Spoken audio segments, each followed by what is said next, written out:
Osvaldo. Osvaldo, Osvaldito. Te estoy llamando desde Roma, pero no contestas. Te quería decir unas palabritas que te escribí y como no te encuentro la dejo grabada. Un besote grande, grosso, santafesino, Chao. Salud, Osvaldo Trismegisto, 3 veces grande. A otros dejaré la honrosa tarea de hacer la apología de tu nombre, del Osvaldo Bayer, maestro, novelista, guionista, periodista y militante defensor de los derechos humanos. Yo quiero aquí recordar, tal como lo conocí el invierno de un frío exilio político en Berlín, década de los 70. Quisiera hablar con el señor Osvaldo Bayer, soy de Pinto, en la provincia de Buenos Aires.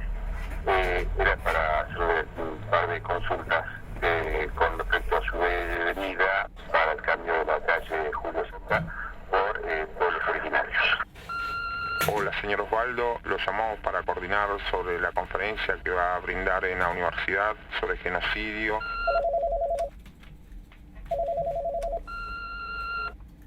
Por la parte del patrimonio cultural de los pueblos originarios. Así que te lo quería comentar a ver qué te parece, si sabes hay algo hacia al respecto. Te mando un beso grande y nos seguimos comunicando. Un abrazo, chao.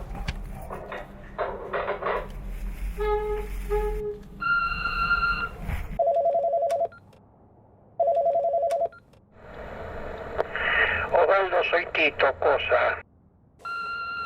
Champán del bueno, como siempre hacíamos en la reunión de los 5. Acá, en este patiocito del Tugurio. En este mismo lugar. Los 5. Sí. Quedamos 2 solamente. Se nos murió primero el más joven de todos, el querido Osvaldo Soriano. En el 97. En el 97. Después, sí, el año pasado se nos han muerto David Viñas y León Rosigner. Y León Rosigner, sí. Que eran los que armaban la gran discusión siempre. Y bueno, eran polémicos. Sí. Bueno, Bueno, por los compañeros. Por los compañeros Por que vos, se fueron. Osvaldo. Pero que seguimos fieles a ellos. Bueno. No los tenemos, pero bueno, una manera de recordarlos. Salud.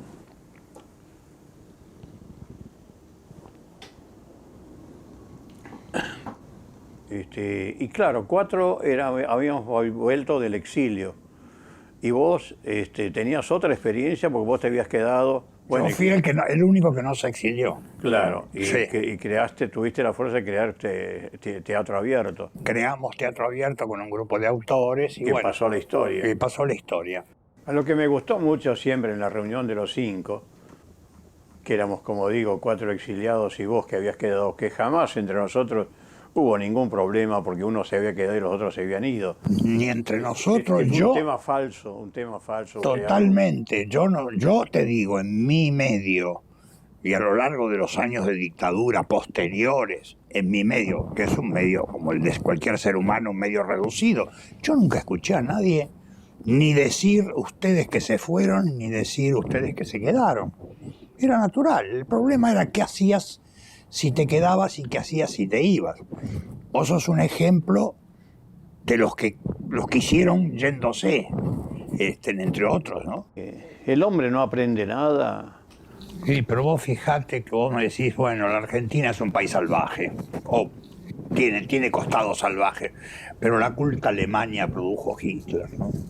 Sí, por supuesto que sí, por eso, imagínate yo que tengo mis antepasados de allá y me tocó Argentina, mirá que 2 países, pero comparalos, ¿no? La Alemania de Goethe, de Beethoven, de Wagner. ¿Qué te parece? De Kant, que que soñaba con la paz eterna. De Freud, de todo el gran pensamiento, parte del gran pensamiento de la humanidad está en Alemania.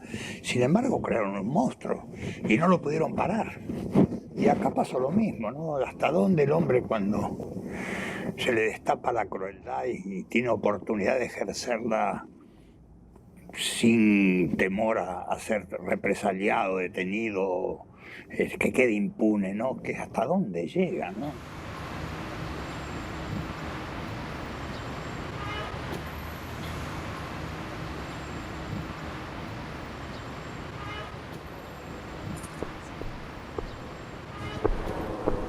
Tenemos un tesoro. Mirá, llaves. Cantidad, haciendo fuerza.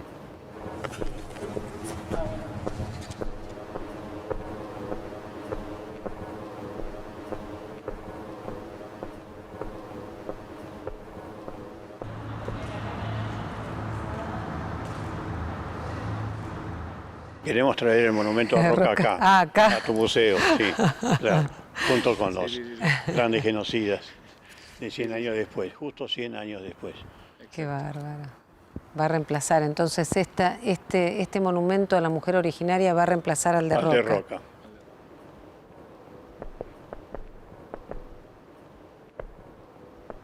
Ahora yo digo, ¿por qué genocidios, no? ¿Vos harías la comparación entre el genocidio de los pueblos originarios que hizo Roca, el general Roca, con el genocidio nazi y con la desaparición de personas de los argentinos, la muerte argentina? Sí, yo creo que si bien, digamos, cada etapa histórica y cada una de estas características tiene sus singularidades y tiene, digamos, algunas cuestiones que son propias de esa experiencia histórica y únicas, creo que hay un hilo conductor que no hubiera sido posible en las distintas etapas de la historia argentina, esas prácticas del terrorismo de Estado sin las anteriores. Creo que uno podría pensar que el genocidio de los pueblos originarios fue como un terrible ensayo general que creó las condiciones del dominio de algunas clases en desmedro de la gran inmensa mayoría de la población, y que después esto se fue repitiendo a lo largo de la historia de diferente manera, ¿no? Y creo que, bueno, un poco el genocidio nazi tuvo prácticas que fueron tomadas también acá por... esto se veía mucho en los campos de concentración. Se tomó como un ejemplo la ideología del nazismo, del diferente, del otro como diferente a perseguir. Sí, el racismo, ¿no? Exactamente, el racismo, la discriminación. Con Roca, esclavizando a los indios, restableció la esclavitud en 1879. Bueno, y después ya lo de la dictadura de Videla ya es el sumum de todo, ¿no?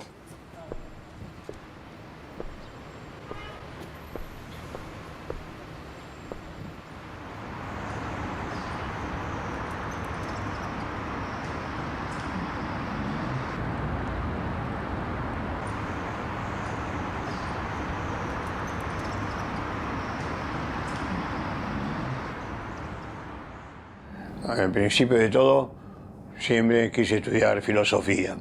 Pero antes de empezar filosofía dije, primero quiero conocer el cuerpo del ser humano, entonces voy a estudiar primer año de medicina. Y bueno, entonces después, ese primer año abandoné medicina, entré en filosofía. Justamente ahí lo conocí a Rodolfo Walsh y a David Viñas, que los dos también son nacidos en el año 27. Yo decidí ir a aprender filosofía a Alemania. Y ahí cambié. Antes de conocer el alma del ser humano, quiero conocer la historia del ser humano. Y empecé en historia. Bueno, y seguí en historia y ya no tuve tiempo para filosofía, porque mientras tanto formé pareja y vinieron los hijos.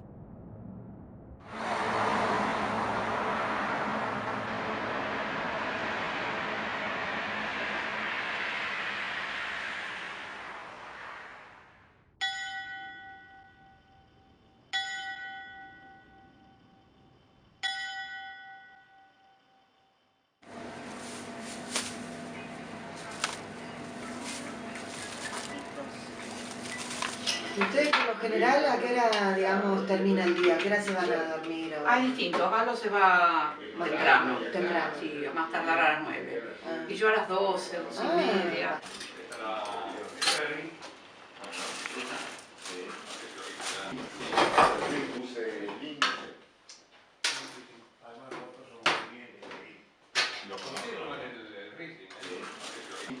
No, Galo, es comodísimo. Además, mira, porque tiene los pies. No.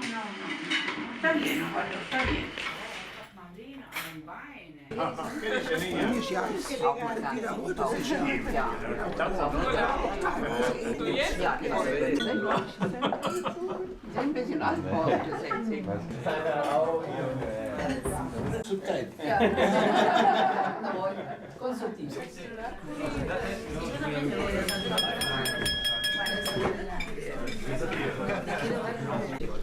Bueno, niños, muchas gracias por haber venido. Es una verdadera emoción. 60 años juntos con Marlis. Toda una vida. Hace 60 años le escribí a Marlis esta poesía.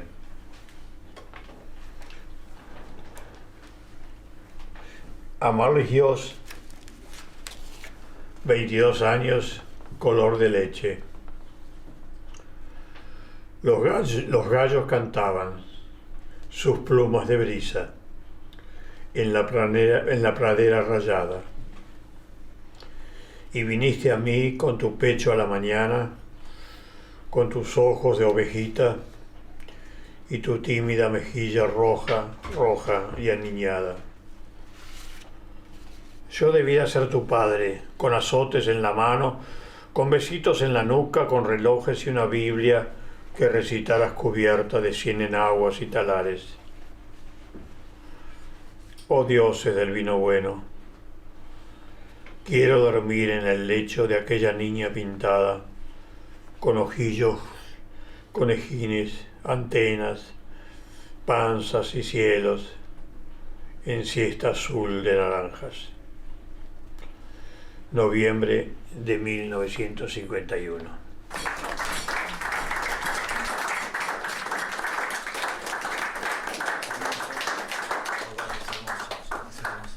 Bien, Marlis le va a dar la versión alemana de la poesía. Marlis wird auf Deutsch diese Dichtung lesen.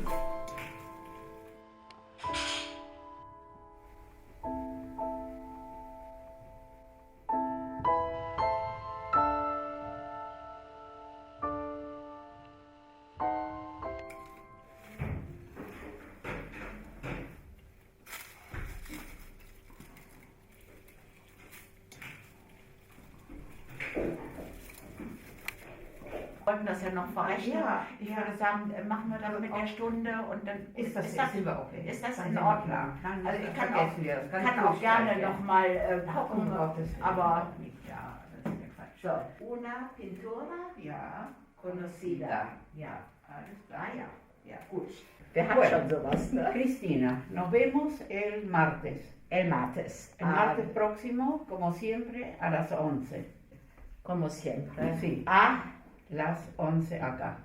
las 11. Sí, sí. Also, ja. Muy bien, Muy bien. Y con los deberes hechos. Con los deberes, mit den Schulaufgaben gemacht. Ja, Hechos, klar. Ja, Los deberes. sicher. Immer. Ja, gut. Ja. Okay, nos vemos. Ja, wenn wir uns nicht vorher sehen. Ja, el nächste martes. Woche. Ciao.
Querida familia, queridos amigos, antes de que lo haga mi marido, voy a contarles cómo nos conocimos, porque él podría equivocarse en algunas cosas. En cambio, yo, como mujer, tengo la memoria de elefante. Bueno, íbamos a la misma escuela, escuela de periodismo. Él estudiaba periodismo, yo traductora. El 21 de septiembre, en la Argentina, comienzo de la primavera y Día del Estudiante, la escuela hizo una excursión a una estancia. Los traductores estábamos en la última fila del bus, adelante los periodistas. De pronto uno de ellos se dio vuelta y me dice: le quiero presentar, atiéndase, le quiero presentar a mi amigo Osvaldo Bayer, que también es alemán. Y nosotros, mucho gusto, el gusto es mío. Cuando volvimos a la noche, fuimos caminando hasta la estación Retiro, conversamos y Osvaldo diría ahora, y nos dimos muchos besos. Nada. 3 meses caminamos 3 veces por semana en la semana a Retiro. Ningún beso. Bueno, algo después, más adelante. Eso fue en el 47. En el 51 decidí viajar a Alemania porque mis abuelos festejaban las bodas de oro. Me embarqué en enero y llegué el 24 de enero a Hamburgo. Ese día juntamos las camas, pusimos la mesa para 2 e hicimos un hijo. El primero. Eso fue el comienzo de lo que hoy festejamos. En sí, me casé con un hombre bastante inútil. En 60 años de matrimonio no pudo abrir una sola vez una botella de champán, ni abrir un frasco de marmelada. Mi mamá siempre me decía, una mujer se tiene que casar con un hombre para el intelecto y un hombre para lo práctico. No lo logré. Al contrario, si alguien busca debajo de las camas a un amante mío, no lo va a encontrar, sino que encontrará diarios. Muy bien, no era muy práctico, pero me escribía unas poesías divinas. Y toda mujer sabe por qué uno se decide. Total, la botella de champán la abro yo. En esas circunstancias hemos logrado vivir 60 años juntos, pese a que mi padre, bajo malos auspicios, porque mi padre me decía, ese hombre, dice, decile que escriba las poesías el sábado y el domingo, y que durante la semana sea o albañil, o carpintero, o zapatero.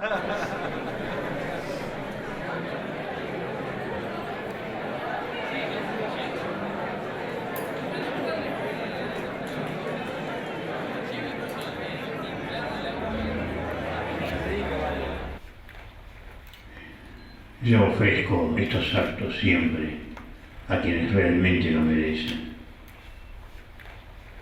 A mis queridos amigos Rodolfo Walsh, el Paco Urondo y Haroldo Conti.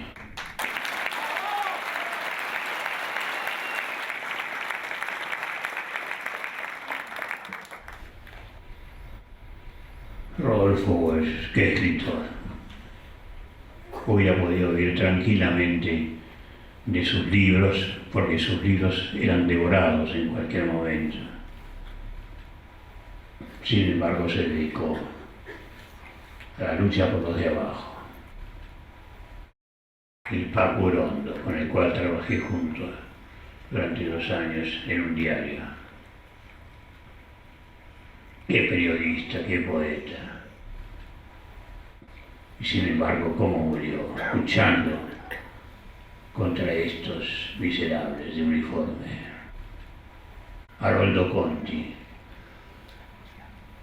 qué escritor. Cuando yo conversaba con él vivía en el delta del Paraná.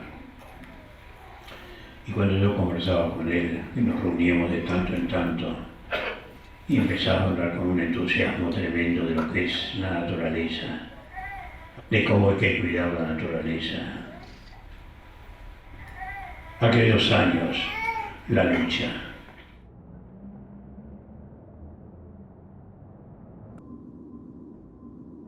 A principios de 1981 se anunció que Videla iba a terminar su mandato, el dictador iba a terminar su mandato y lo iba a ser reemplazado por el comandante en jefe del ejército, el general Viola. Y entonces a mí se me ocurrió un plan para que los intelectuales que estábamos en el exilio, que habíamos sido perseguidos de la manera más cruel, justamente volviéramos. Se me ocurrió que nos acompañaran a intelectuales extranjeros, por ejemplo de Alemania a Günter Grass. En España logramos que también Felipe González. En México Juan Rulfo aceptó, por supuesto, García Márquez en Colombia. Es decir, que tuvimos un apoyo tremendo para ese plan.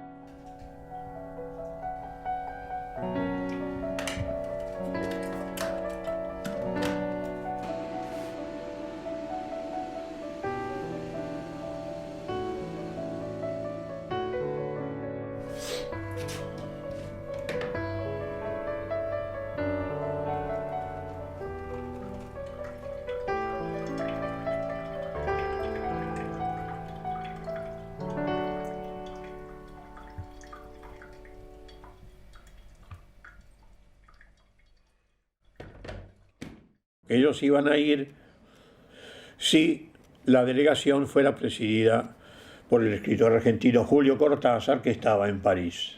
Nos propusimos con Osvaldo Soriano en París hacer una cena en la casa de Soriano, invitarlo a Cortázar y allí realmente explicarle el plan para que él aceptara, y entonces así aceptaban todos los escritores extranjeros.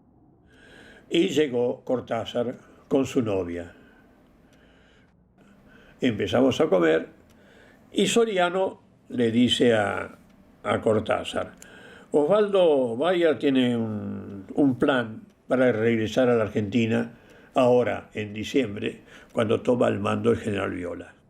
Le relaté con todo detalle qué es lo que podía ocurrir.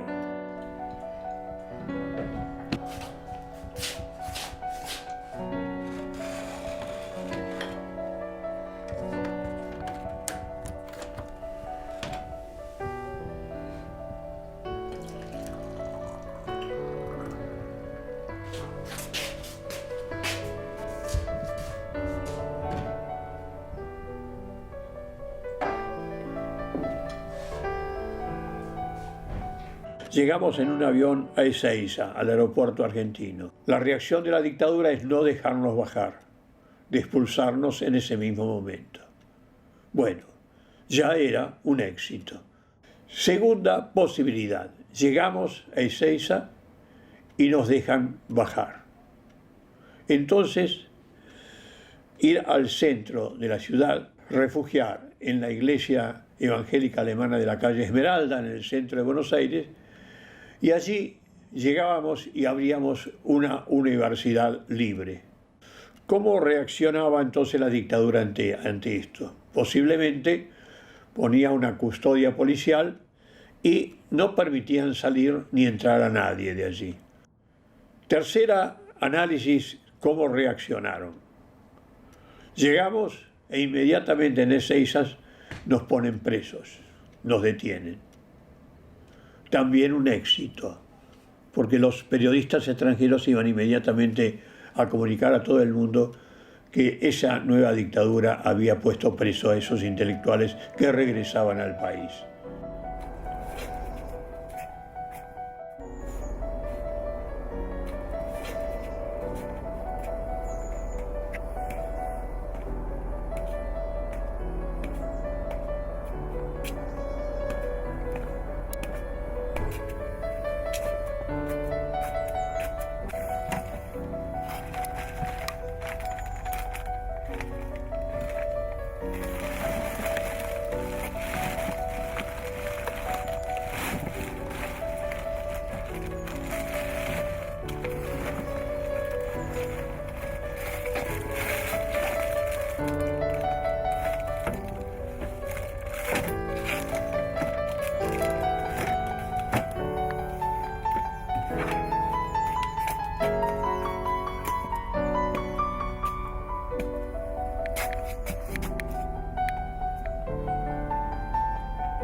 Terminé y hubo un largo silencio y Cortázar nos miró, la miró a su novia, a este estudiante canadiense, y él puso me miró con una mirada muy triste y me dijo, porque él pronunciaba así la R Cortázar, me dijo, yo no quiero que me tiren un tiro en la cabeza. Y me quedó mirando muy serio. Hubo un gran silencio. Soriano y yo nos quedamos también sin poder hablar. Nos dijo que él había encontrado en este momento la felicidad de su vida y quería gozar también un poco de la vida. Ahí terminó el diálogo. Soriano sirvió la comida, hablamos de otra cosa, pero yo me quedé profundamente triste, porque Cortázar era una gran persona, un tipo muy honesto, un hombre muy honrado, lo mejor que yo he conocido como intelectual. Y cómo se había jugado en defensa de los exiliados, en defensa de los desaparecidos. ¿Cuántas ciudades había recorrido explicando lo que era la dictadura militar? ¿Cómo había ayudado a la revolución nicaragüense, trasladándose siempre a Nicaragua? Pero había ocurrido un nuevo hecho. Estaba enamorado. No pudimos convencerlos. Y sin Cortázar, no pudimos llevar a cabo el plan. Volví muy triste al exilio.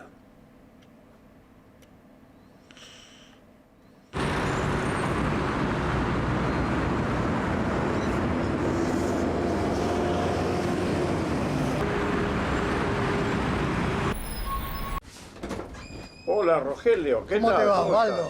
Otra vez, qué lindo. Qué gusto verte. Otra vez por el Tugurio. Sí. Hace una semana nos vimos. Bueno, mirá, te guío yo por el camino acá. O el pasillo que le llaman.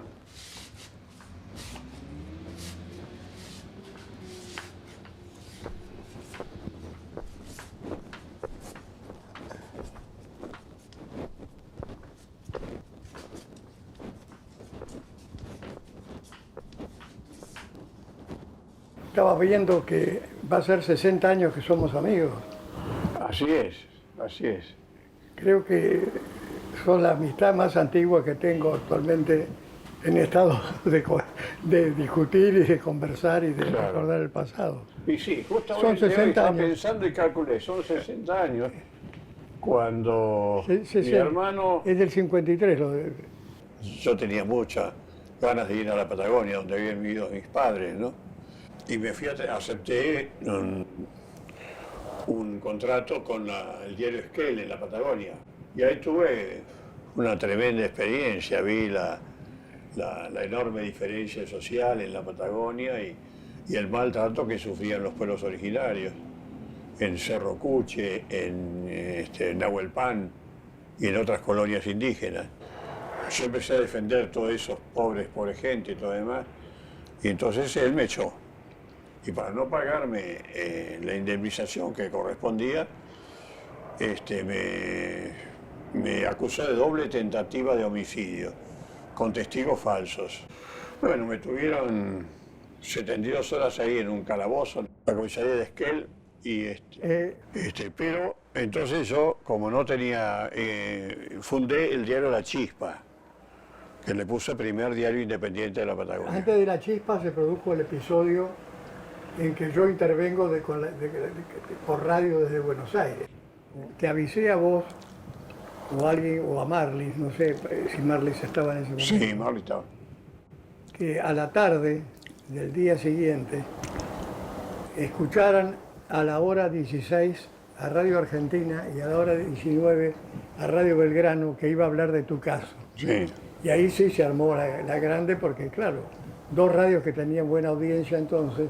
Y vos le pediste a la gente del pueblo que pusieran la radio en la vereda, que pusieran en las ventanas, para poder escuchar. Claro. O sea, un ejemplo de agitación de aquellas, ¿no? Claro. Y realmente eso entonces me mandaste un telegrama que conservo, un telegrama que dice: enemigo se bate en retirada. Emocionado, te regalo uno de mis hijos. ¿Con qué? Uno de mis hijos. Eso dice tu telegrama. Uno de mis hijos, mirá vos, qué generoso. Bueno, ¿y cuántos días estuviste preso? Y estuve preso 3 meses. 3 meses. Igual que yo después que me pusieron preso en el año 63. Ajá, 3 meses. 3 meses estuviste, ¿no? 62 días. Los 62 días. Fue cuando pedí el cambio de la ciudad de Coronel Rauch por el nombre de Arbolito. Y no me fijé que justamente el ministro del Interior era Rauch. Era el bisnieto, era el general Juan Enrique Rauch, el golpe que había volteado a Frondizi. 63 días, como digo, antes de sostener. Pero te soltaron como entraste, sin ninguna explicación. Sin ninguna explicación. No, claro. Como hacía la dictadura. Sí, Osvaldo en el año 63 era, como se dice, secretario general del sindicato de prensa, siempre iba, y hasta que un día me habla un amigo, me dice lo que pasó. Bueno, enseguida me comuniqué con gente conocida y todo eso, y ya no sé si al día siguiente o a los 2 días ya lo ponen en la cárcel. Iba un día por semana y los domingos con los chicos.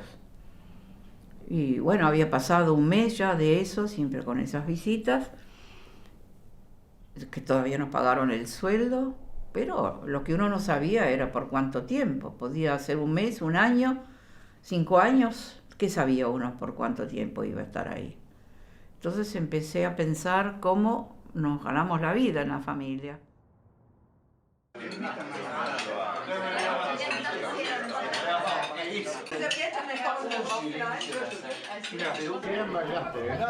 Muy bien bailado.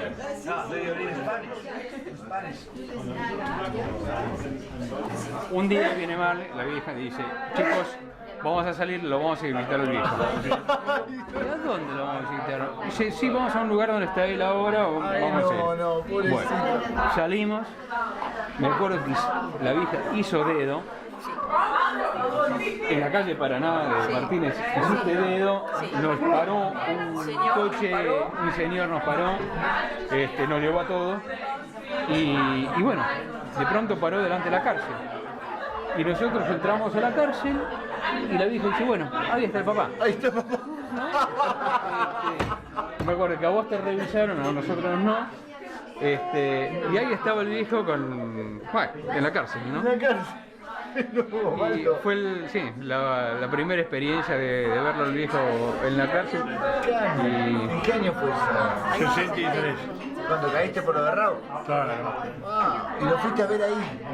Sí, el día de visita familiar. Y iba una vez por semana al día. Qué paciencia, Marley. Qué paciencia, Marley. Además de llevarlo a todos los pibes. Ahora, Marley, ¿qué hiciste con la pieza de Osvaldo? La alquilé. Esa es genial. Siempre me la cuenta, yo siempre la alquilé. Renté la pieza. Claro, pues yo no sabía hasta cuándo se iba a quedar. Y digo: no va a haber entrada, no. Genial, Es genial. 6, 7 und 8 und 1, 2, 3 und 4, 5, 6, 7, 8 und... En el prontuario de alguien que se ha dedicado a escribir y a hacer periodismo e historia, no puede faltar una etapa en la cárcel. No, por supuesto. Es indispensable. Y más en este país. Más en este país. Sí. Una etapa en la cárcel es obligatoria.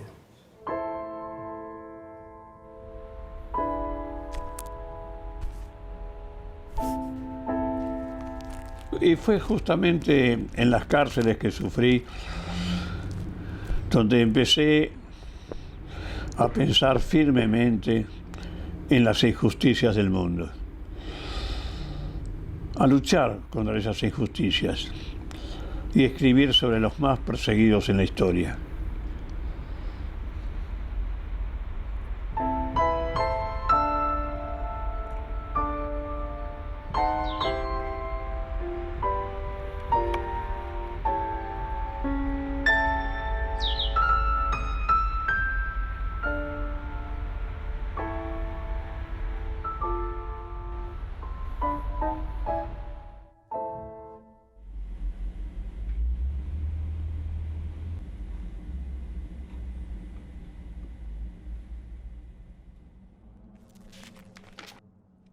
Mi propósito siempre fue investigar los hechos ocultos de la historia, esos hechos de los cuales se decía de eso no se habla.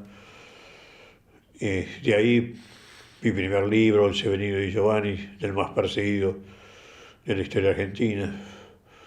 Después Los anarquistas expropiadores. Y siempre estaba el tema este de las huelgas patagónicas, por los relatos que me había hecho mi padre. Primero comencé por las venganzas posteriores que se habían sucedido después de las huelgas, y publiqué en la revista Todo es Historia 2 entregas sobre estas venganzas.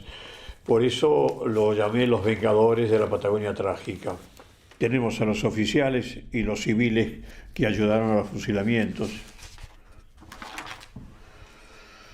Justamente acá 2 huelguistas que van a ser fusilados. Son todas fotos obtenidas, en parte las había coleccionado mi padre. Esta es una tumba que encontré en medio de esas inmensas pampas santacruceñas. Estaba una cruz, una tumba masiva de peones fusilados, y decía con cuchillo grabado: a los caídos por la libertad. Libertad con B corta y sin D. Aquí está.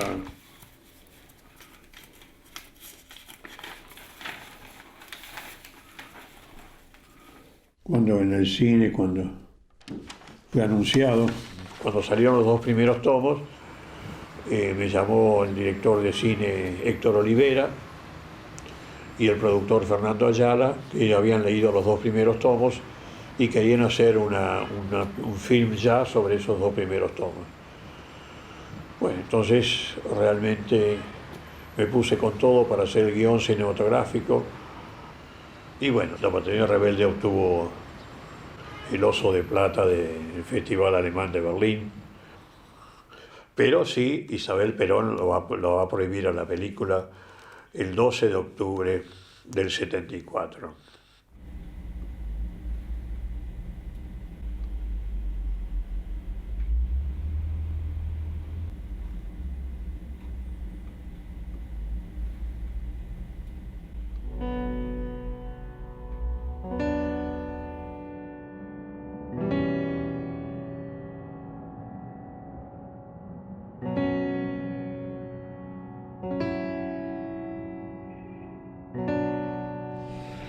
Yo ya había salido condenado a muerte por las 3A, y Rodolfo Walsh era el más perseguido de la Argentina por sus libros. Nos encontramos nada menos que en el centro de Buenos Aires. Nos miramos, nos quedamos como paralizados y nos hicimos casi simultáneo un movimiento con la cabeza, que fuéramos a escondernos, digamos. Y él me dijo: ¿qué haces acá? Y yo le digo: mira quién habla. Él entonces me hizo un gesto y fue a ir a un cafecito que estaba ahí a media cuadra, por la calle Corrientes, y ahí conversamos. Fue nuestro último encuentro.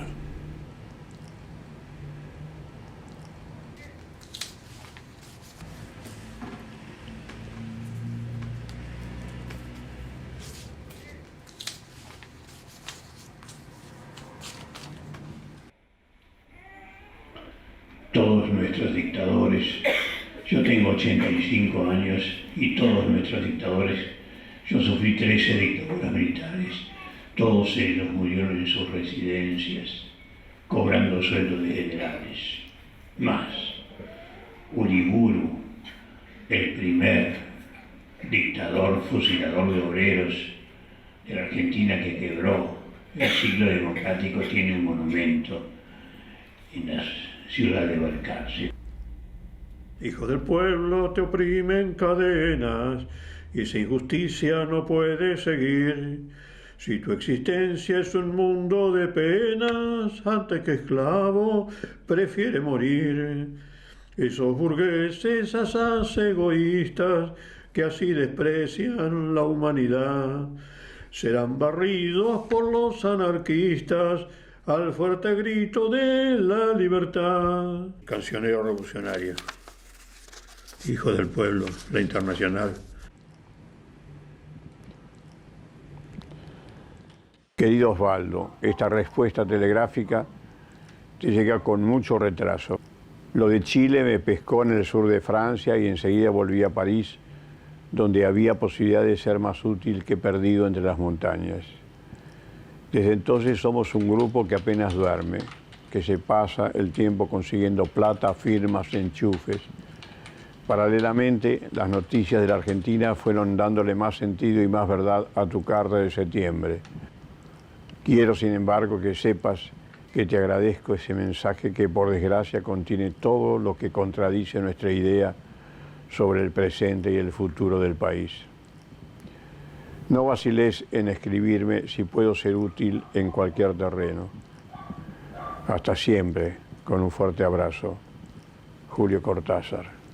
En octubre del 74, de pronto estaba tomando el desayuno, leyendo el diario y veo último comunicado de la AAA. La AAA comunica a la opinión pública que han sido condenados a muerte los miembros que hicieron la película La Patagonia Rebelde y el autor del guión y del libro, Osvaldo Bayer.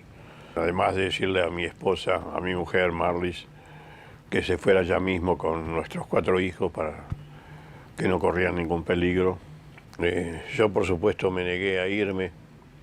Así estuve desde octubre hasta febrero. Decidí irme al exilio. La embajada alemana tuvo el gesto de ponerme como refugiado y sacarme por Ezeiza. Y quien en ese momento estaba a cargo de Ezeiza, que era el brigadier de la Fuerza Aérea, brigadier Santuccione, me miró con enorme desprecio. Me dijo, en cuanto a usted, va a poder salir. Pero acuérdese una cosa, usted nunca más, ¿me entiende? Nunca más va a volver a pisar el suelo de la patria. El teniente coronel Gorleri ordenó la quema de mis libros, que fueron quemados públicamente, y está el comunicado en todos los diarios que mis libros se quemaban por Dios, patria y hogar.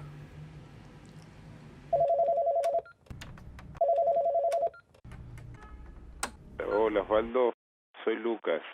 Queríamos hacerle una entrevista sobre las conferencias que dio en el exilio, en Alemania y otros países. Tenemos idea de que fueron más de 200 y queríamos proponerle recopilarlas. Esta carta la escribí a mi familia en la Argentina. Está fechada en la ciudad alemana de Königswinter el 1 de septiembre de 1979. Aquí hace justo 4 días que hace un tiempo a pleno sol sin ninguna nube. Parecen días griegos. Y esto se refleja enseguida en la gente, que pareciera que estuvieran días de fiesta. Pero hoy, 1 de septiembre, fecha de iniciación de la guerra de hace 40 años, Alemania permaneció de luto. Las campanas tocaban a duelo y los monumentos a los caídos aparecieron cubiertos de flores. Sobre el país pesa en este día con un manto de tragedia. En casi todas las ciudades hubo manifestaciones juveniles pacifistas. En estas 2 últimas semanas las cosas siguieron su ritmo habitual.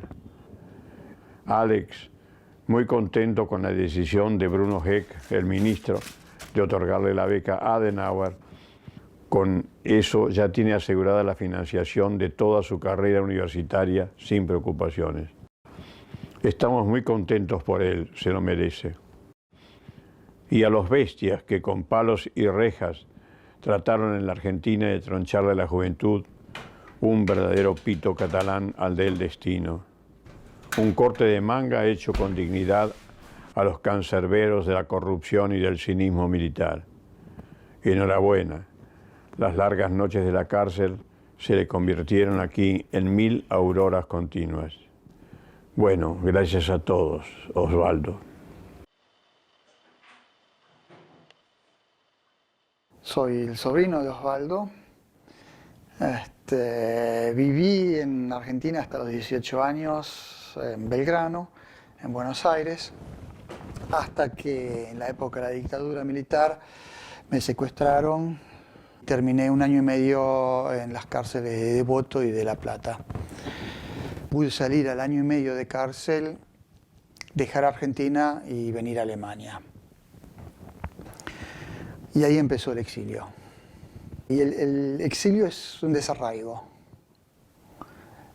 Es no saber... Sí, te faltan las raíces, y el problema de un exilio en ese momento es que vos estás pensando siempre, esto es su momento, es nada más ahora, yo vuelvo. Lo que pasa es que muchos años después uno se da cuenta que esa vida anterior no existe más. Osvaldo y toda su familia, por supuesto, seguían trabajando por Argentina. Acá se da un movimiento bastante grande de solidaridad, y los pocos argentinos que había en ese momento acá, se trabajaba en contra de la dictadura por una vuelta a la democracia. Pues se trabajó también con Amnesty International. Amnistía Internacional consiguió que personas que estaban en la cárcel pudieran venir a Alemania. Para los que vinieron, algo muy importante.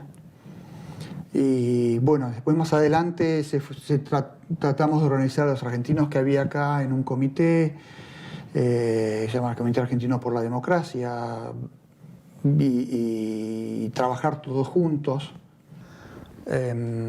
Bueno, con esa situación me encuentro yo y, por supuesto, por la misma historia que uno vive, empieza a trabajar por eso, por tratar de volver a una democracia. Oder stark bewölkt und so müssen wir uns auch noch auf einige Schneeregen oder Schneefälle einstellen. Noch viel näher schneit es morgen allerdings in der Schweiz. Bueno.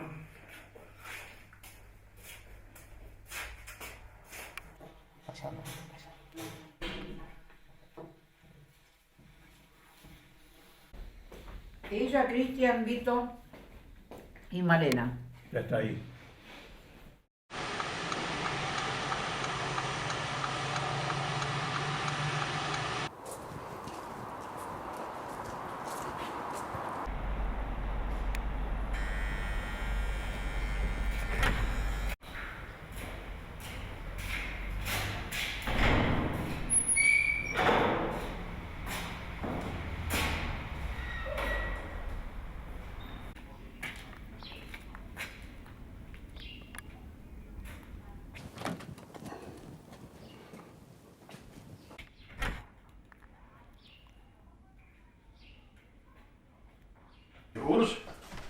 ¿Qué tal? ¿Cómo estás? Osvaldo Bayer. A las 10:30 yo estoy acá en la casa de Mestre, que es mi casa anterior, la antigua casa que donde yo tenía.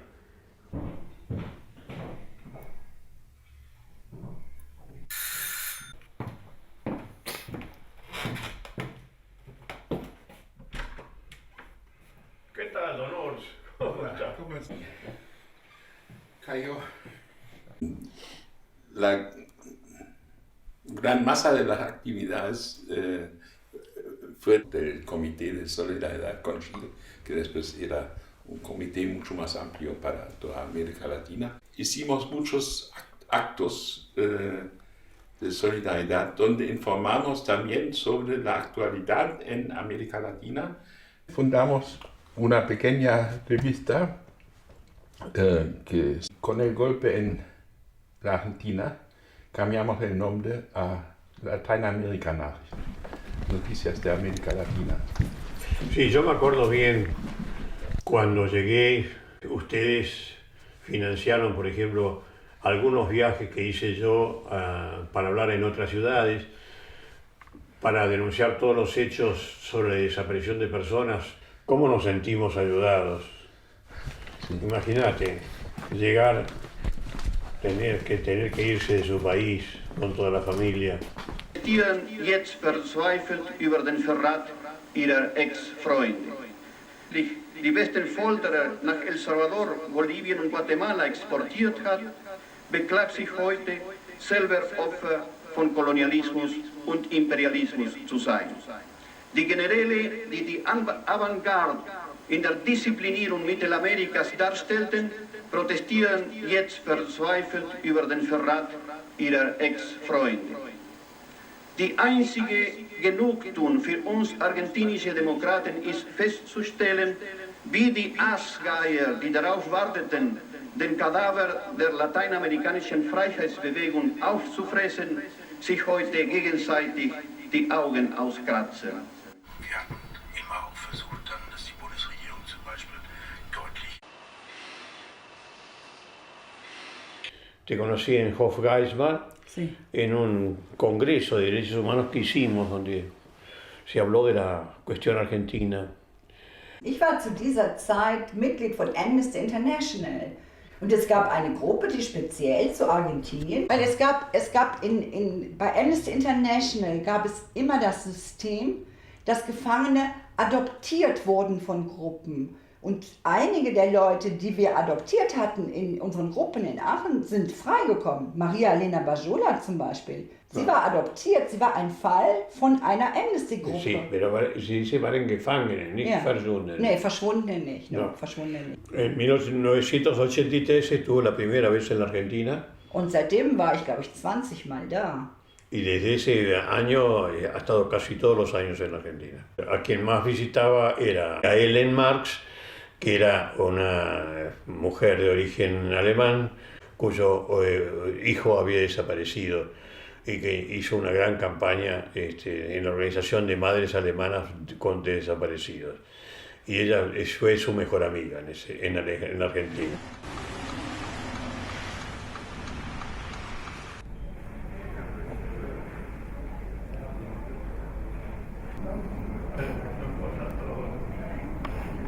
Qué lindo, Peter, de encontrarnos acá en el Instituto Iberoamericano de Berlín, ¿no? Para mí, cuando yo entré por primera vez, dije, este es el verdadero paraíso, ¿no? Porque estaban todos los libros que uno no encontraba en su país. Yo tenía toda una línea de investigación, unos planes de investigaciones históricas y todo esto. Y bueno, y de pronto se cortó todo, ¿no? Al tener que venir a un país diferente, me cortó esa línea de investigación. Y porque además me propuse luchar por los derechos humanos, dejar todo lo demás y luchar por los derechos humanos, por los amigos presos, por los amigos desaparecidos, ¿no? Fue una tragedia vivir todo viendo a veces con las manos, con la imposibilidad de hacer algo. Y por eso también este encuentro para mí es muy estimulante ver hoy un día de tu cumpleaños de 85. ¿Cómo es posible que tú sigues viviendo, viajando y tan activamente? Esto me parece realmente maravilloso. Sí, bueno, mis hijos me dicen que estoy loco completamente, pero mientras haya fuerza lo voy a seguir haciendo. Esto es una parte de la sangre anarquista que tienes tú en tus... Puede ser, sí.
27 de mayo de 1979.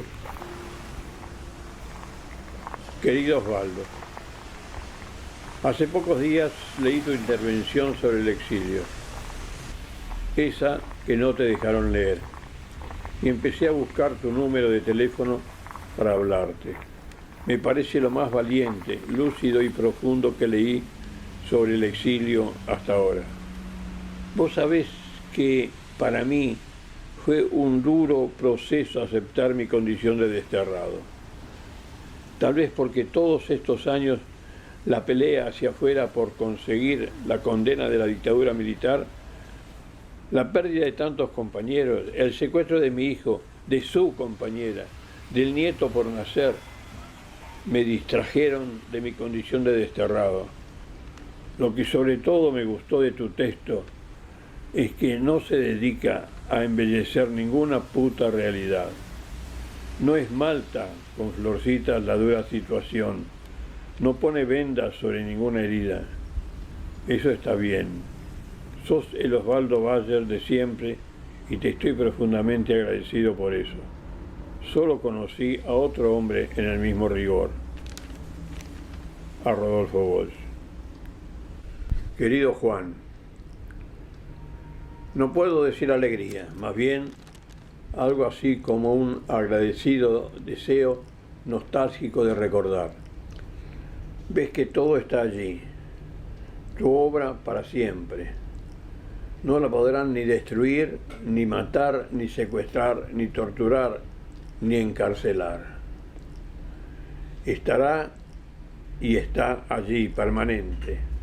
Tus notas al margen del exilio tienen una increíble fuerza. Ese idioma desgarrado dice la auténtica verdad. No sé qué piensas, pero ¿no te gustaría que le propusiera a la editorial Nueva Imagen de México, que ahora va a reeditar La Patagonia Rebelde, un libro conjunto sobre la experiencia del exilio argentino? Te mando un sentido abrazo.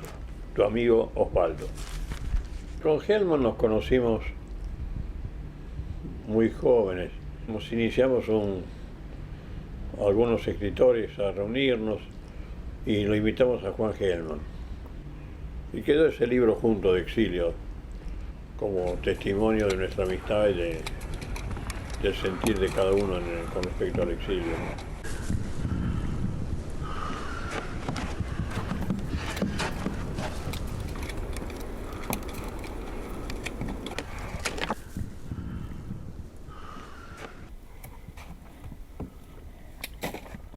Este es un roble que planté cuando llegamos aquí y se lo dediqué al querido amigo Rodolfo Walsh. Allí está un álamo, sembré, lo planté desde muy chiquito, en recuerdo del querido Paco Urondo. Más allá, ese se lo dediqué al poeta La Zona del Delta, Haroldo Conti. Qué escritor, qué amigo.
El miércoles va a haber 10 grados bajo cero.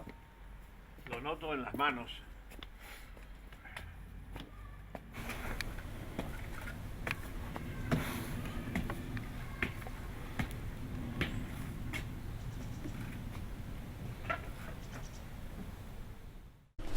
A Marlis en nuestros 60 años juntos. Y digo, todo era azul cuando nos conocimos. El cielo, tus ojos, los sueños, la realidad. A jugar por el gran sueño. Solo juegos en los sueños y luego la realidad, pero siempre los sueños, ahí, con nosotros. Las derrotas, el mal golpeando las puertas. El poder, la violencia, las armas, el uniforme. Y nosotros solo con la palabra, solo con la poesía. El exilio, pero no la derrota. La soledad, pero no la huida.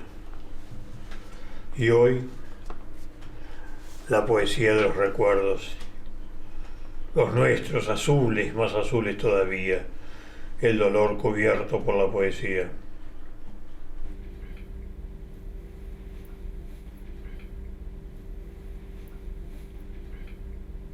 La alegría del regreso, pero también la tristeza de ver esa nueva Argentina que se iba formando, tratando de olvidar el pasado. El desprecio hacia los exiliados, a los cuales de ninguna manera se le dio apoyo. Yo siempre decía que cuando cayó el régimen nazi alemán, esa nueva Alemania lo primero que hizo fue traer a todos los exiliados y darles cargos en la cultura, donde fuera. Acá no pasó lo mismo. Era distinta. La gente en Argentina ya se había acostumbrado a cierta disciplina militar. Yo iba al almacén y mi cuñado me decía, ¿llevas el pasaporte? Y yo, ¿para qué voy a llevar el pasaporte si voy al almacén? ¿No? Cosas así. Los chicos en la escuela tenían que seguir yendo con el pelo que no les tocara el cuello. A mi hijo, cuando venía de vacaciones, yo lo tenía que acompañar a todos lados porque tenía el pelo largo y le decían cualquier cosa en la calle. Y eso eran reductos de los militares. Ya en democracia. O que yo voy a la escuela de los chicos para pedir no sé qué cosa, me recibe la directora, muy contenta, muy amable, qué sé yo, donde fueron los 4 chicos a la escuela primaria. Me dice, mire, le voy a decir una cosa que no le va a gustar. Pero yo preferiría que estuvieran los militares porque nosotros sabíamos lo que teníamos que hacer y lo que no teníamos que hacer. Ahora, en esta democracia, todo es un lío.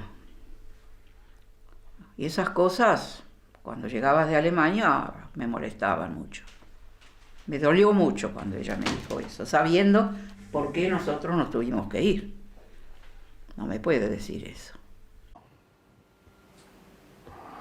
Pero siempre la esperanza. Y aunque no se tuviera esperanza, aunque no se tuviera futuro, seguir la lucha por la lucha misma. Principalmente pensando en todos los que habían dado su vida. Bueno, yo quisiera agradecer todo esto. Se instauraba un principio inclaudicable, el reconocimiento de que todos los hombres nacen iguales, que a todos les confiere el Creador los derechos inalienables, el derecho a la vida, a la libertad y a la búsqueda de felicidad.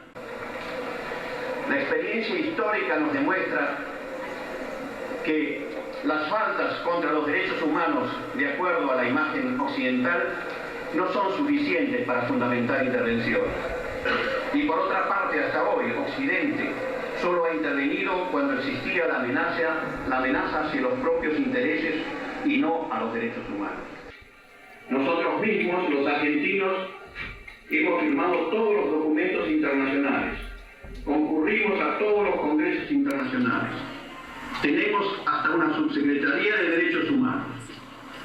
Pero los torturadores siguen libres, en uniforme, en actividad, y todavía se precian de haber torturado y matado.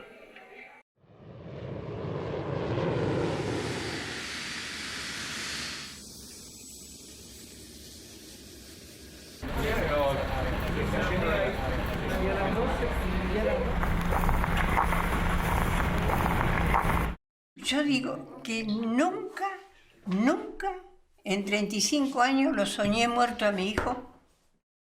¿Qué desaparición de personas? Torturar, Bueno, pero viste que Videla lo reconoce, pero como una cosa bien hecha, ¿no? Pero una cosa, claro, quemar cuerpos, como hacían, tirar al mar, robarse los bebés, robarse los bebés, no, eso no lo pensamos nadie. Yo no creo que nadie pudo pensar. No se puede pensar eso. De un ser humano, no sé. Yo en el fondo a veces pienso, cuando la gente, después que le dan la declaración de Videla, fuimos crueles pero no sádicos. Ah, no. Pero mirá que... Yo no sé qué diferencia hay. Pero esto que vimos de los armenios, yo le decía a los chicos que estaban conmigo, ¿qué diferencia hay con los argentinos? Ninguna, no. Por favor. Fue tal vez el más grande de los genocidios, el de los alemanes. No. Y lo peor fue los argentinos, porque los tipos torturaban, veían el sufrimiento y sabían que los iban a matar después. Sí, y después a muchos de ellos... Claro, y después a muchos de ellos, simplemente a las mujeres que habían las traían de los hospitales, que habían tenido el hijo y se lo habían quitado, la volvían a la ESMA, la embarcaban en el avión y la tiraban vivas. No puedo pensar que un ser humano tenga tanta crueldad dentro de su corazón, dentro de su mente. A mí...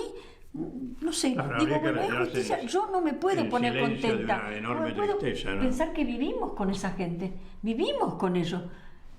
¿O no? Y le pagamos. ¿Vos te parece? Y le pagamos, ¿no? Entonces, ¿cómo te vas a poner contenta? Bueno, pero ¿sabes? Algo positivo deja todo esto. Ojalá. Yo creo que sí. Y creo que nunca más se van a atrever a hacer un golpe militar. Y estos 35 años ya se han inscrito en la historia del país y del mundo. Y acá tenemos a dos de las madres que son parte de esa historia. Historia que no es solo pasado, sino también presente y futuro. Bien, la emoción, la enorme alegría de ver esta preciosa fiesta para estas queridas madres. Y vuelvo a repetirles lo que siempre voy a repetir. Finalmente siempre triunfa la ética en la historia. Fíjense ustedes, ¿quién iba a decir? El recuerdo a través de las madres de los hijos. A ellos los estamos recordando. En ellos estamos pensando. Y fíjense lo que ha ocurrido con sus asesinos, que se creyeron dueños de la vida y de la muerte. Y aquí, Lolín, Inés, Beba, qué heroínas, pusieron el rostro, lucharon hora tras hora. Le seguí la ruta desde lejos. Inés estuvo en Alemania visitando también, hablando a los europeos de lo que era la desaparición de personas. A quien los europeos llaman la muerte argentina. Les quedamos agradecidos, porque de alguna manera ustedes están saludando a nuestros queridos desaparecidos. Gracias, queridas. Sigamos así en nuestra lucha. Gracias.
quiero sacarla de nuevo 60 años después a bailar un vals.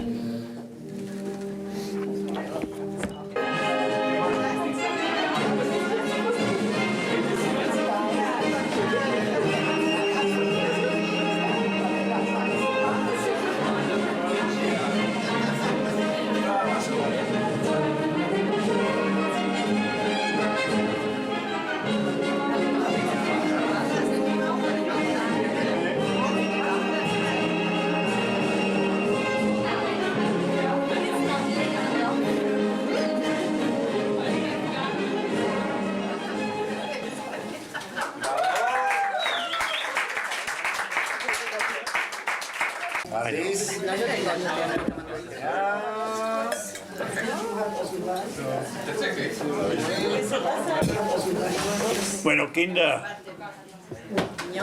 für die Liebe, por el amor. Por el amor. Para todos. Hermosos los dos.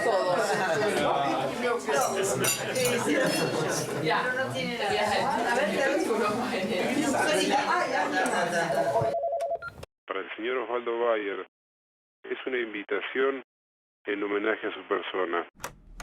Se le otorgará un premio como reconocimiento a uno de los mayores intelectuales de la Argentina.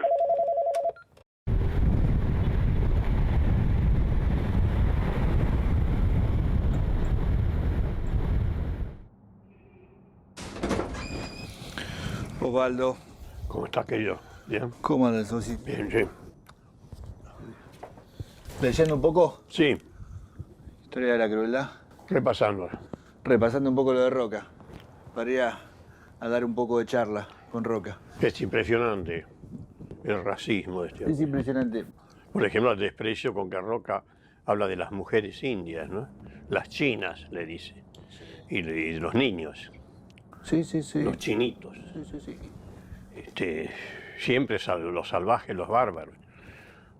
Las olas de salvajes y bárbaros que han inundado durante siglos estas fértiles llanuras. Ha inundado. Sí. No, vivían de hacía 20 siglos, no inundaron nada. Que es lo mismo que decía Hitler de los judíos. Exactamente. La judeidad financiera que avanza sobre Europa, precipita una guerra. Sí, exactamente. Y así. Y esto termina con el exterminio de los judíos, dice Hitler. Pero el tratamiento es muy similar, incluso posterior. Porque el discurso de Roca sobrevive en las escuelas, en el Estado, en las instituciones. Es un trato similar como pueblo originario. Sí. A nivel mundial y bueno, local. Todos los racismos, ¿no? También el de los turcos con los armenios. También las persecuciones religiosas se basan en eso, ¿no? Pero bueno, los alemanes terminaron con todos los monumentos a Hitler y es un innombrable. En cambio, Roca siempre se lo trata como un héroe, ¿no? Y están sus monumentos. Poco a poco vamos triunfando, la ética va triunfando. No, claro, uno se pregunta el por qué el ser humano siempre repite estos hechos a través de la historia, ¿no? Sí, sí. Y bueno, además ese trato, ¿no? Como si fueran seres inferiores los otros. Con la dictadura de la desaparición de personas, eran comunistas o eran terroristas, y ya estaba. Bastaba este calificativo para ya eliminarlo, nada más. Sí, sí, sí, sí.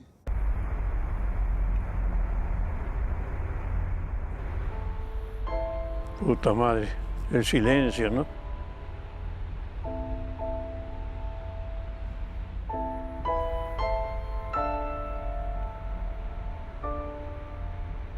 Qué estupidez del ser humano, ¿no? Pelearse por fronteras, pelearse por tierras, pelearse por dominar uno al otro. Cuánta estupidez. La meta es lograr la paz eterna.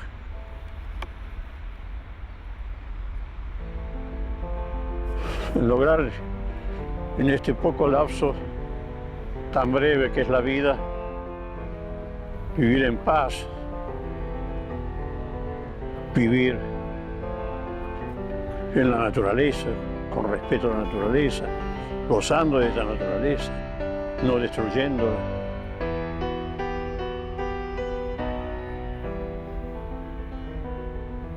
y gozando de todas las artes, de todas las cosas que ha hecho el hombre también, que ha logrado crear.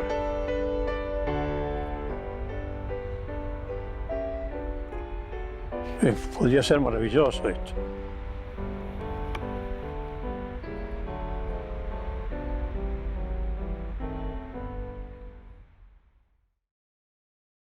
Yo fui a estudiar Alemania en la posguerra.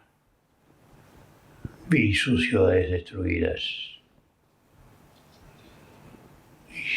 Y esa juventud estudiantil que se preguntaba cómo nuestros padres pudieron permitir eso y hacer eso. Votar a ese fantasma, a ese extracto del mal.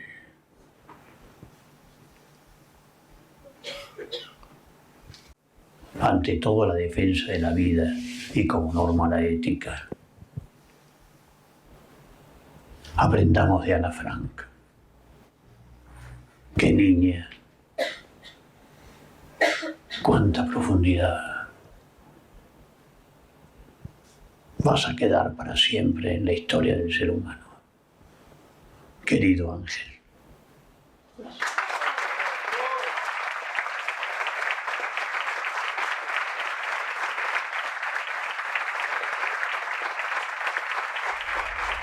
Los genocidas actúan defendiendo los intereses propios o los intereses de que tienen el poder. Y entonces cuando se levantan los pueblos, por supuesto, utilizan todo el poder del Estado para terminar con esos pueblos que se levantan. Pero también ha habido otros genocidios, como por ejemplo basados en el racismo, basados en la religión. Bueno, entonces siempre hay políticos que para quedarse bien en el poder comienzan con el racismo, inventan enemigos.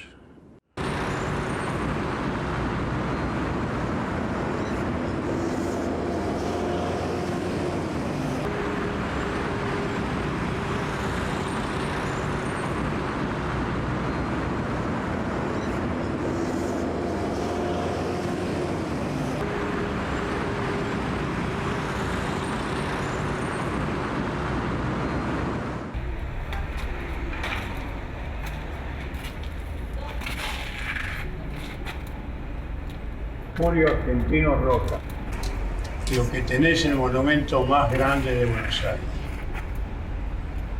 Apenas 90 metros del Cabildo, ese maravilloso Cabildo de un Manuel Belgrano, de un Castelli y de un Moreno, que cómo defendieron a los pueblos originarios.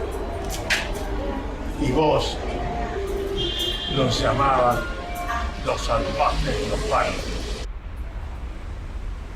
Pero te vamos a tirar abajo, te vamos a desmonumentar.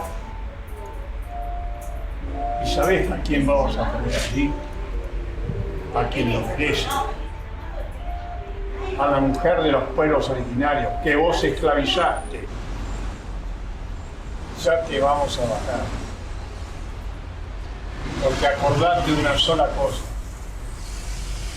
La ética finalmente triunfa la vida. Y el recuerdo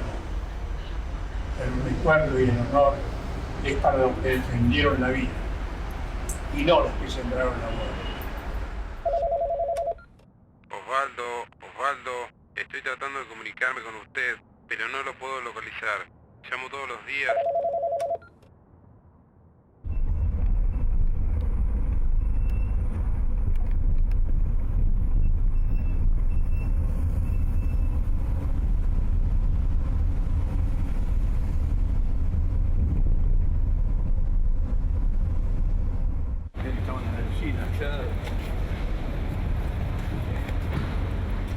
Decisión de ustedes de acompañarnos a nosotros los...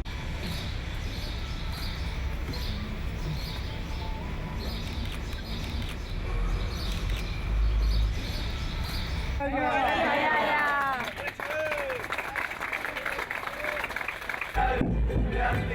ja.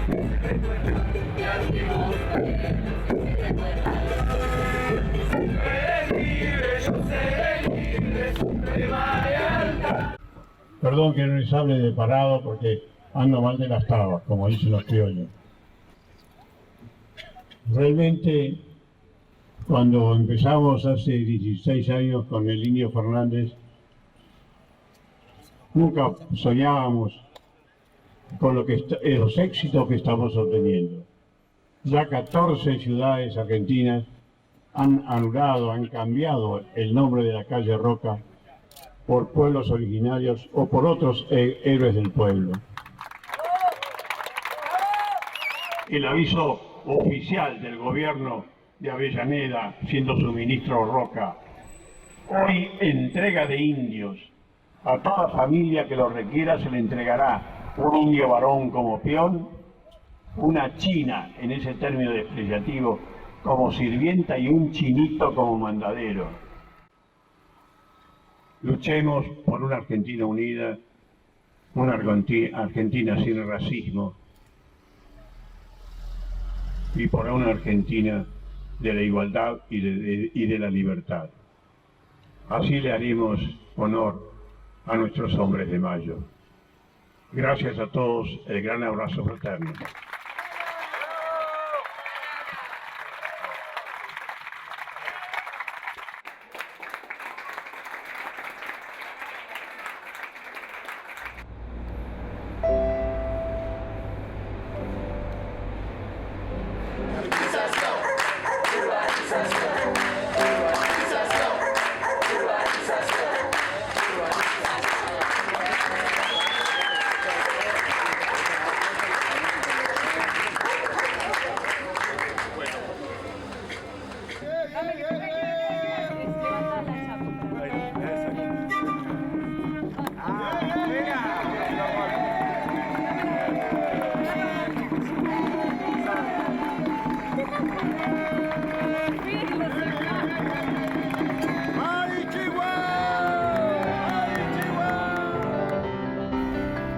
Poder vivir, ver a los desaparecedores ahora en cárceles comunes, cosa que nunca ocurrió en esa historia. Imagínense la emoción al ver el triunfo de la verdad. ¿Quién iba a esperar esto? Pueden pasar años, pueden pasar siglos, pero finalmente se hace justicia. Recordemos, los que mataron a Rodolfo Walsh no tendrán jamás ni siquiera algo que los recuerde ni en sus tumbas, porque hasta sus hijos se van a avergonzar de haber tenido esos padres. En cambio, estos héroes del pueblo van a estar siempre en el corazón del pueblo.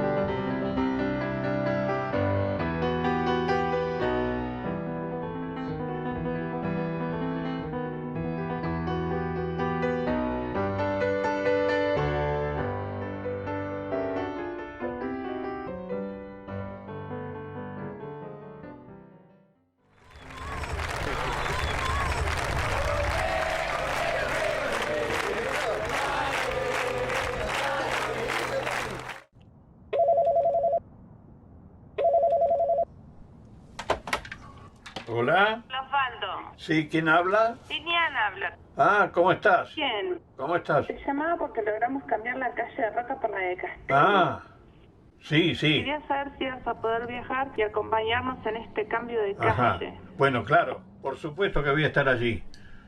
Sí, sí, sí, voy a salir lo más rápido posible para allá, ¿eh? Gracias. Voy a ver cuándo sale el tren para allá y tomo el primero que salga. Gracias, Osvaldo. Muy bien, muy bien. Sigan peleando por la dignidad.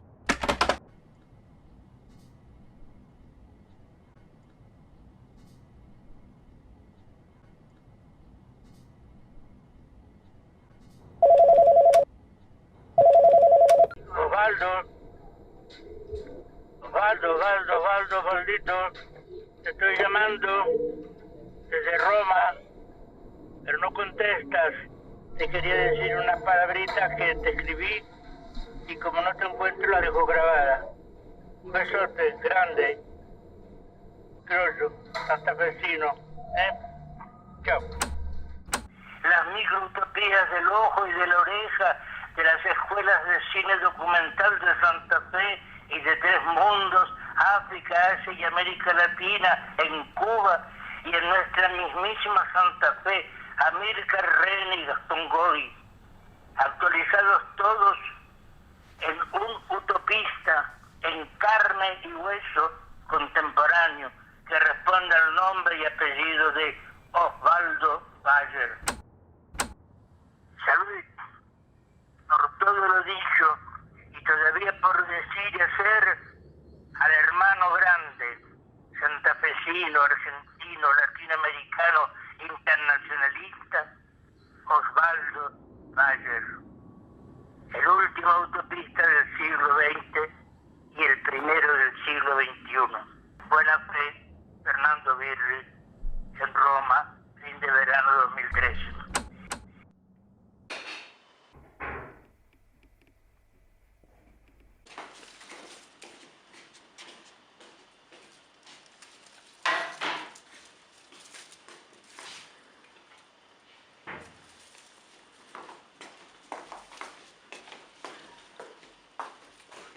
Un gran sedimento para otras plantas.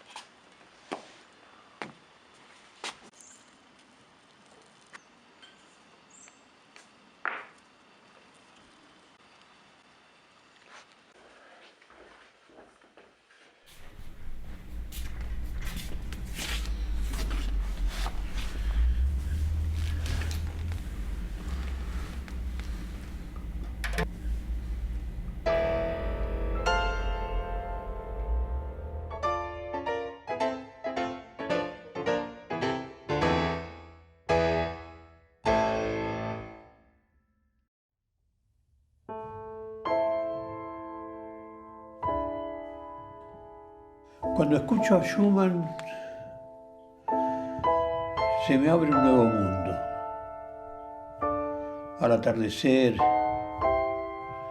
al anochecer, de pronto entro y veo como 1000 estrellas. Y empiezo a correr como si fuera un chico de 5 años. Veo otros mundos, olvido todo. Pero de pronto la curiosidad, el preguntarme qué soy, qué es lo que se preguntaba Schumann con su música. Trataba de resolverlo con sonidos. Yo uso los sonidos para soñar, para trasplantarme en otros mundos, para olvidar.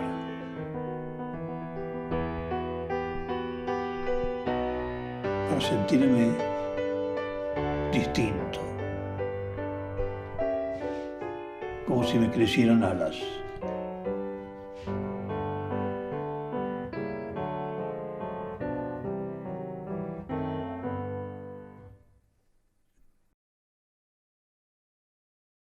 Hijo del pueblo, te oprimen cadenas y esa injusticia no puede seguir. Si tu existencia es un mundo de penas, antes que esclavo, prefiere morir. Esos burgueses asaz egoístas que así desprecian la humanidad, serán barridos por los anarquistas al fuerte grito de la libertad.